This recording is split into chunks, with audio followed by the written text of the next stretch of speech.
Holy cow, Cupcake is a common boa constrictor, and she is a beastie. Certainly one of the largest boa constrictors I've ever seen, at least personally. She is absolutely amazing. And my buddy Sergio was actually in town the other day, and he said that his favorite vlog that we'd ever done was talking about all our boas. And the truth is, we have a lot more boa stuff than we had back then. So I thought to myself, why don't we go ahead and just go through the list of boas and show you all the cool boas, not just boa constrictors, but boas in general. And oh, she's giving me a little hug. And I tell you what, boas are strong. There's no doubt about it. But she's an absolute wonderful animal. I mean, I can't imagine a boa getting much bigger than this. This is an absolute beastie. But again, we have some cool boas. What do you say we buckle up today and just show you all our boas? And welcome to the vlog, Reptile Army. I hope the start of your day is absolutely incredible. As you guys know, it's a movement. You got to join the movement. The movement is over at ReptileArmy.com. You can wear your swag. You can go out and you can teach people about reptiles. You can be our soldier, so go to ReptileArmy.com. Of course, there's boa constrictors, and then there's a whole bunch of different types of boas as well. This happens to be Breadloaf, the Dumeril's boa constrictor from Madagascar. These are said to be pound for pound the strongest snake in the world, and trust me, he can give a pretty good squeeze for an animal that's only 6.5 or 7 foot. And this is about as big as they get. A giant female may be 8 or 9 foot, but typically they only get about 6 to 7 foot, to be totally honest with you. Ironically enough, Dumeril's boas are the most common of the 3 boas that are actually native to Madagascar. You have Dumeril's boas, what they call Malagasy ground boas, and then Sanzinia, which are the tree boas. But from what I've understood, in the wild in Madagascar, you don't find Dumeril boas hardly ever. I've never been there, so I don't know, but that's what I've heard. I've heard that these guys are actually the more rare ones. The fact is that they've been in the country for a long time. You can't import any of those animals into the country from Madagascar anymore. So it's just really with a founder stock that have been in America for the last probably 30 to 40 years. It just so happens that Dumeril boas are being bred at a much higher percentage, and they also have more babies. Like Sanzinia, the tree boas, are very difficult to breed, and then the Malagasy ground boas only have like 3 or 4 babies because they're really giant. These guys can have 15 babies or so, so it's pretty cool, and they're definitely more common, and they are absolutely beautiful. I mean, just take a look at the pattern of this guy. So again, lots of really cool boas. I love them, and people are always opining for more boa stuff, so I hope you guys are enjoying it. Certainly one of the most striking of all of the boas are the emerald tree boas. Of course, there's Amazon basin emeralds that have more white, and these are the northern emerald tree boas. Of course, this is Carl, and he is an absolute ripper, and it's really amazing to be able to hold something like this too. Again, these have the largest teeth of any of the non-venomous snakes, so you definitely don't want to get bit by something like this. But thankfully, Carl seems to be very docile, and what a beautiful snake. I mean, to be totally honest with you, when I was a kid, little baby red emerald tree boas are what got me really interested in boas to begin with, to be honest with you. I just see pictures of them,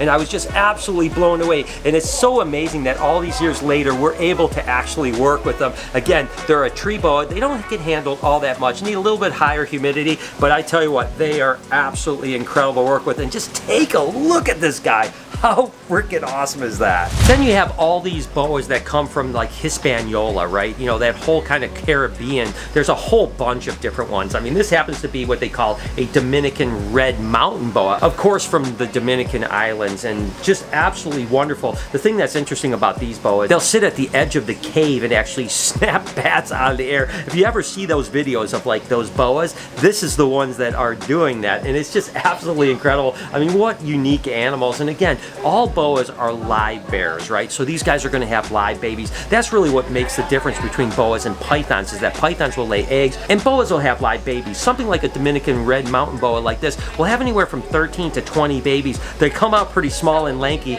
but they're absolutely amazing. And then another boa that used to be in the same genus of epicrates as all those Dominican ones, but now they've actually separated them out into a different genus. But of course, the absolutely stunning Brazilian rainbow boa. Of course, this animal is on display here at the Reptarium. It's an absolute beauty. Her name is Tiger Lily, and she's amazing. Of course, we work with a bunch of different rainbow boas. We've got the Colombians, we've got different colors of Colombians. We even have some different colors of Brazilians, but hey, The actual normal color, this is the way they would be found in the wild, is stunning. I mean, can you imagine coming across a snake like this down in the Brazil area and just seeing this in the wild? I've never seen it, and I hope one day I will, because holy moly, this is an absolutely stunning snake. Of course, we have Lucky, the Amazon tree boa. Now, these are actually in the same genus as the emerald tree boas, but they come from the same areas as well, but they're a little bit thinner body. They actually stay on the ground a lot more than the emerald tree boas, to be honest with you, and they definitely have much more of an attitude than the emerald tree boas, right? Emerald tree boas are typically relatively docile, to be honest with you, whereas these guys are absolutely crazy. So I always have to keep him kind of focused on my hand, because if not, he's going to come back to the heat of my face and my mouth talking, and he's going to bite me in the face, and that's something I really don't want to have. If not, this happens to be what they call a tiger Amazon. The thing that's interesting about these guys is that they're extremely polymorphic in the sense that they can have, again, live young. They can have up to 20 babies, but each baby can sometimes be a completely different color than the other. So you can have red babies, orange babies, I mean green babies, yellow babies, all kinds of different stuff. And of course the tiger, whoa, the tiger is actually, come on. The tiger is actually an incomplete dominant, so it's kind of a more striping animal. And I've never bred Lucky, but I absolutely should sometime, because he's absolutely incredible. But ooh, doggy, you gotta be careful of these guys, because they are feisty little monkeys. This, of course, is Verde, the green anaconda. And you might ask yourself, like, why would you show an anaconda if you're talking about boas? The truth is, the anacondas are actually in the Boidae family, and so they are basically a boa. As a matter of fact, down in South America, they often call them water boas, to be honest with you, even though they are anacondas. And they are also oviviparous, which means that they have live young, right? So, of course, Verde is a couple years old, 2.5 years old, and she's not that big, right? You gotta remember that first year, oftentimes anacondas don't grow much. Then they get to this size and they start to explode. So I'm expecting Verde to go from this size to probably like 6-7 foot, probably in the next year and a half. And then we all know when we got Ivy, when she was 6 or 7 foot, within a year and a half, 2 years, she got to the size she is now. So they definitely grow quick once they get to this size. So I'm excited for her growth, and I'm excited to get her a new enclosure and bigger stuff. With the expansion, she's definitely going to have a nice waterfall and stuff like that. But anacondas are definitely in the Boidae family, and they are absolutely spectacular. Coming back at you with another HelloFresh deal. You know I love HelloFresh. I've been using them for a couple years, and today I've got 3 options. I've got, let's see, cherry balsamic pork chops, absolutely beautiful. You always know I love a good hamburger, right? This is actually a white cheddar Wonder Burger. That looks great. And then we have a balsamic tomato herb chicken. So I tell you what, I don't know what to, I'm going to just shuffle them. I'm going to shuffle them, and I think I'm going to do this one right here. What does it say?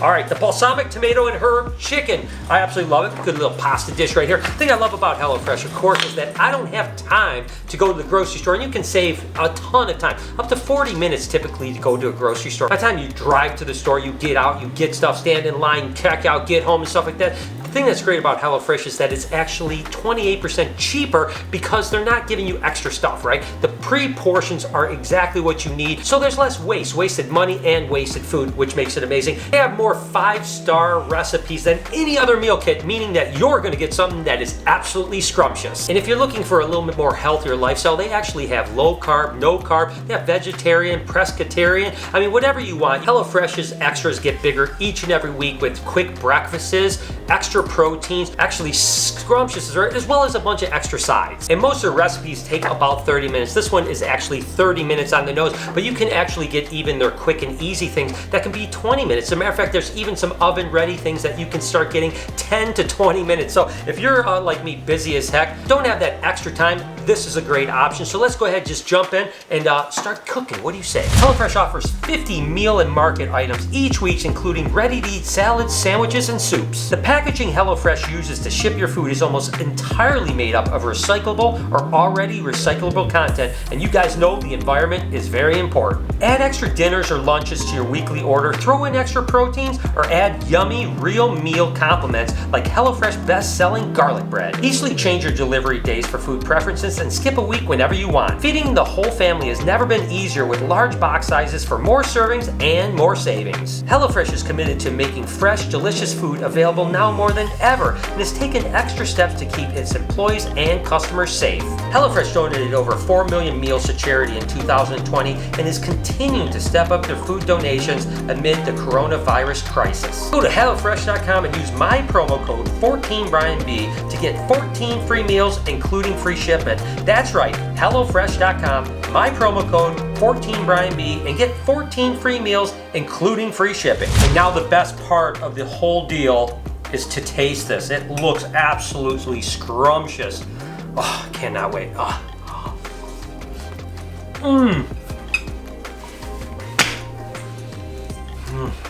Give me a minute. Wow. I shouldn't be able to cook this good, guys. That is absolutely amazing. Again, guys, go to HelloFresh.com, use my promo code 14BrianB and get 14 meals free, including shipping. I'm done talking to you. I'm going to be eating. Next, you get into the true red-tail boas, or what they call boa constrictor, and there's a few different localities, these guys. This is actually a Suriname one, and it is a absolute ripper. I mean, just the pinks kind of coming through, and that dark red tail. Now, these guys typically can get pretty large, too. You know, obviously, Cupcake is a giant Colombian boa that typically don't get that large, but these guys can get that large. In some cases, over 10 foot in length. So this girl one day will be a giant snake, and she looks beautiful now. Just wait till she gets big. Another interesting boa is this Hog Island boa. Of course, these are an island off of South America, and they stay a little bit smaller, and then instead of having that red or kind of brownish tail, it's almost like a faded. It almost is hypo-ish, but to be honest with you, all of the Hog Islands are this way. And the thing that's interesting about Hog Island boas is they'll actually change color. Much like the gargoyle geckos that fire up and fire down, believe it or not, sometimes at night these guys will turn to be really dark or really light, depending how it is. It's one of the only boas that goes through an actual color change during its mood and temperature, right? So if the temperature drops, it'll get darker. If the temperature is up, it'll get lighter, and sometimes just the mood and stuff like that. So Hog Island boas are definitely very unique boas, and you don't see them around nearly as much as you did maybe 15 or 20 years ago. So hopefully one day we can breed these guys and produce more babies, because they are absolute rippers. And getting back to the constrictors, this is actually a different locality. I showed you the Suriname. This is actually the Guyana phase, and they all look just a little bit different. You know, each country that they come from have a little bit different size, a little bit of different color to them. Oftentimes the Guyanas have more of this kind of mauve lavender look to them a little bit. Really still that beautiful colorful tail like this. And oftentimes Guyanas don't get as big as the Surinames. I mean, most Guyanas top out at like 6, maybe 7 foot, something like that. But there's still a boa constrictor. And again, there's Peruvians, there's a whole bunch of different ones. Then you get into like short tails of the Bolivians. I mean, there's a lot of boas out there. So we work with a lot of them, but not all of them. But this is an absolute incredible one too. And the Guyana red tail is the first red tail boa I ever owned when I was like 16 years old. So for some reason, I just always have loved them. Then of course, we actually have the viper boas. These guys are cool. These are what they call Candoia asper, and they're an Indonesian dwarf boa, and they're just absolutely incredible. I mean, look at the color, that orange color, and they're very polymorphic. I mean, these guys can go from this kind of orangey color. Sometimes you'll get redder animals. Sometimes you'll get brown animals, almost all black animals. And look at that shoveled head. That's one of the things that make these guys so interesting. They have that kind of flat head that looks like a shovel. Absolutely love this species, and we have a bunch of them. With any luck, we'll produce some babies, because we had, I think, 2 babies last year. So this year, let's hope we actually get some babies, because they are absolutely amazing and just cool things. There's actually another species that's actually called Candoia carionata, and those are the Solomon Island ground boas, and those were the first live-bearing snake that I ever produced when I was like 16 years old. So this whole genus, this Candoia genus, is really special to me, and again, I cannot wait to produce some more viper boas. Then of course there's sand boas. These actually are Kenyan sand boas, and there's all kinds of species of sand boas. The Kenyans are probably the most common in the pet trade, and this is actually what they would call an aneurystic Kenyan sand boa, because it's lacking the orange and red pigments. And of course this would be a more normal one. Of course we have high orange ones. There's all kinds of different ones. There's striped ones, there's albinos, all kinds of stuff. So the Kenyan sand boas are probably the most propagated sand boa, and they'll have up to 30 plus babies in a litter, and they're absolutely adorable. They look like little carbon copies of the adults, but they can be a little bit snippy at times. There's no doubt about that, but they are really cool animals. So I've been working with the sand boas since I was a kid, and I can't imagine life without them, because they are so absolutely adorable. As a matter of fact, I really should add even more sand boas, to be honest with you, because the species I'm working with are wonderful. And speaking of awesome sand boas, I love these guys. These are what they call the sunset Indian smooth scale sand boas. These are the largest species of sand boas. I mean, an adult female can get like up to 4 foot or so. I mean, they're really big, and they have only a small amount of babies, typically somewhere between 4 and 6 babies, and they come out looking kind of really orange and beautiful. They have like bands on their back, but to be honest with you, the non-sunset ones turn kind of brown when they get older and are kind of just a unicolored animal. The sunset is actually a morph of the Indian smooth-scale sand boas, and these guys will breed true, right? So they're basically like almost like an incomplete dominant, to be totally honest with you. So the fact that we're working with both the normal smooth scales and the sunsets are pretty cool. And this is a little male sunset, so I can breed him to the normals and get half the babies will come out sunset. Another cool sand boa that I've been working with and love for a long time are what they call the rough scale sand boas. You can see they're a little bit feisty, a little more feisty than the Kenyans for sure. And they stay a little bit smaller. These would also be called conicus. And they're, again, rough scale sand boas because their scales are really rough. If you rub your hands on it, it almost feels like sandpaper in a little bit of a way. And they're really awesome animals as well. But these guys will have a little bit smaller litters than the Kenyan sand boas, maybe maxing out at about 8 or 10. I think 10 was my largest litter ever. This girl looks like she's gravid right now, so she's probably going to have some babies here in the next month or so. But look at that cute face. And just like the Kenyans, they come out looking just like the adults, you know. So that's what's interesting with most sand boas is when they're born, they don't go through any octogenic color change at all. They literally look just like they do as babies as they will as adults. Back to boa constrictor imperator, the Colombian boa constrictors. This is actually what they would call a call strain albino. Just look at the color of the tail with the albinos here. And the reason they're called the call strain is actually a guy named Peter Call was the first one to ever produce albino boas, and this is his particular strain. There's also another strain called the Sharp strain. It's a guy named Brian Sharp that actually produced not too long after Pete produced the Peter Call line. And the fact is that if you breed a Sharp albino and a Call albino together, they're not compatible. So you essentially, I tell you what, it's getting tight on me here. Boas are very strong, and he's not trying to choke me, he's just trying to hang on. But I tell you what, he's definitely got quite the grip on me, there's no doubt about that. But if you breed a Call and a Sharp together, you actually will produce normal boas because they're not compatible. And depending on who you talk to, some people think the Sharp albino is a little bit prettier. It's definitely a little bit more rare. Either one are absolutely wonderful. And then one of my favorite boa morphs, to be totally honest with you, happens to be this right here, which is actually a motley boa. It's an incomplete dominant mutation, just meaning that if you bred a motley boa to a normal boa, about half the babies would come out motley. And then if you breed motley to motley, they do actually have a super motley form as well. But just look at how cool that pattern is, and it's just got a different color to it. It's a little like chocolatey, doesn't have the reds in it. I don't know, I just have always loved these earth tones when it comes to snakes, and motley boas are amazing. So for those of you guys that have been opining for boas, I hope that you got your boa fix in today's video. Another cool boa, but a Central American boa, is actually the leopard boas. Now these were originally produced over in Europe, I don't know, maybe back in the late 90s, early 2000s, and it is like an incomplete dominant thing, so it does actually breed true, and they are unbelievable. Just a crazy color and pattern mutation. Oftentimes they have really dark eyes, and the things you can do with the leopard boa are crazy cool. Definitely really excited to be working with these in the future. I mean, I hope that we can produce these along with other mutations bred into them. And again, the Central Americans actually stay smaller than the Colombians, typically only getting about 5 foot. So again, I hope that you enjoyed the boa segment here today. If you enjoyed this video, here's a playlist of a bunch of egg cutting. If you guys like egg cutting over here, you can also do me a favor and hit right here. That's the subscription button. Would mean the world to me. Have an absolutely wonderful day, Reptile Army. Remember, be kind to somebody, and I promise I'll see you in the next one.